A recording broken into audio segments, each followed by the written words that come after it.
भारतीय किसान संघ हमीरपुर द्वारा अपनी मांगों को लेकर प्रधानमंत्री नरेंद्र मोदी को हमीरपुर उपायुक्त के माध्यम से ज्ञापन भेजा गया और पीएम मोदी से मांग की गई कि लागत के आधार पर किसानों को लाभकारी मूल्य दिया जाए।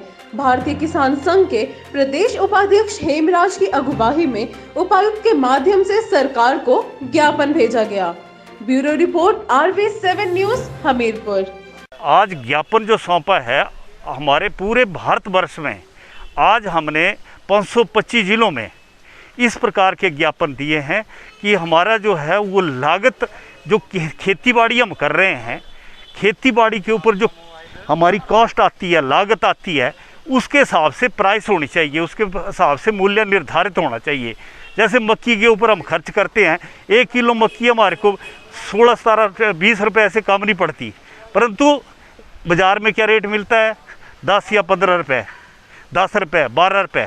तो हम चाहते हैं कि घाटे की खेती को बनाकर ये करके सरकार जो है मूल्य मतलब लागत के आधार पर जो है मूल्य निर्धारित करे। ये हमारी प्रमुख मांग है। भारतीय लाभकारी मूल्य मिले हमारे को, मतलब ये हमारी जो है भारतीय किसान संघ की प्रमुख मांग रही है। दूसरी बात है कि जिला स्तर के ऊपर भी हमने ये किया है कि मतलब जैसे बेसहारा पशु हैं, बेसहारा पशुओं के लिए जो है पूरी व्यवस्था की जाए। इनको जो है सरकार ने बोला था कि सेंचुरी बनाएंगे, परंतु डीसी साहब ने बोला कि सेंचुरी लगभग तैयार है। तो इस प्रकार से उन पशुओं को जो बेसहारा पशु अभी सड़कों में घूम रहे हैं, रात को जाते हैं, फसलें बर्बाद कर देते हैं और कोई किसान कुछ नहीं कर पाता, पूरी मेहनत जो है मतलब बेकार चली जाती है। इसलिए जो है उनको लाने का भी प्रबंध जो है वो सरकार से हमने निवेदन किया है कि सेंचुरी में ले जाने का प्रबंध करें।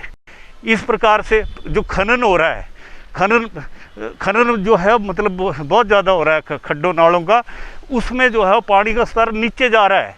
दिन प्रतिदिन हमारे को पानी की कमी हो रही है, वो कमी जो है उसको खनन को रोका जाए। हाँ जी, और इस प्रकार से जो क्रॉप इंश्योरेंस का है उसको तर्क संगत बनाया जाए। ये नहीं है कि मतलब एक खेत में जहाँ खेत में लगा हुआ बहुत बढ़िया खेत है वहाँ की जो है वो एवरेज ली और उसके हिसाब से दे दिया, उसके हिसाब से तो कुछ नहीं मिलता। अच्छा, कोई कंपनी नहीं आती, कोई कुछ नहीं आता। तो इस प्रकार से जो है मतलब उसको तर्क संगत बनाया जाए। और जो मुआवजा है, जैसे हमारी नेचुरल कैलामिटी आ जाती है तो उसका मुआवजा जो है वो किस तरह से हमारे को मिलता है वो भी मतलब पूरी तरह से हमारे पूरी असेसमेंट की जाए उसकी, और उस हिसाब से जो है डिसाइड किया जाए। कई बार क्या होता है कि मतलब बोलते हैं जी 10% हुआ, 15% हुआ, 25 से कम देंगे नहीं। तो इस प्रकार से 25% को जाने के लिए जो है पूरी रिपोर्ट आए फील्ड से बन करके। एक गाँव में होता है नुकसान, दूसरे में नहीं होता, परंतु जाकर के पूरे उस सभी गांव का लिया जाए एवरेज के हिसाब से, तो उसको जो है वो 25 से क्या 50% भी नुकसान हुआ होता है।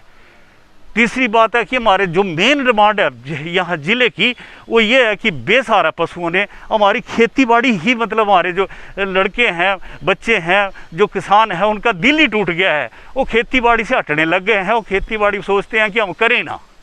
तो ये सारी चीज़ें जो है हमने माननीय डीसी साहब को दिया और डीसी साहब ने हमारी बातें जो है बड़े ध्यान से सुनी और पूरी ये किया, आश्वासन दिया है कि इन सभी मांगों को जो है वो पूरी तरह से लागू करेंगे।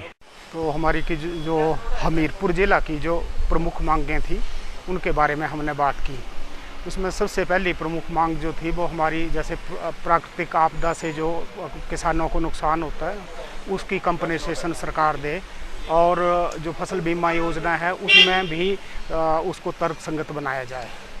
दूसरा, बेसहारा पशु और जो बंदरों का जंगली जानवरों का जो अटैक वो करते हैं उससे जो फार्मर्स को नुकसान होता है उसके लिए भी हमने डीसी साहब को इसके बारे में बताया।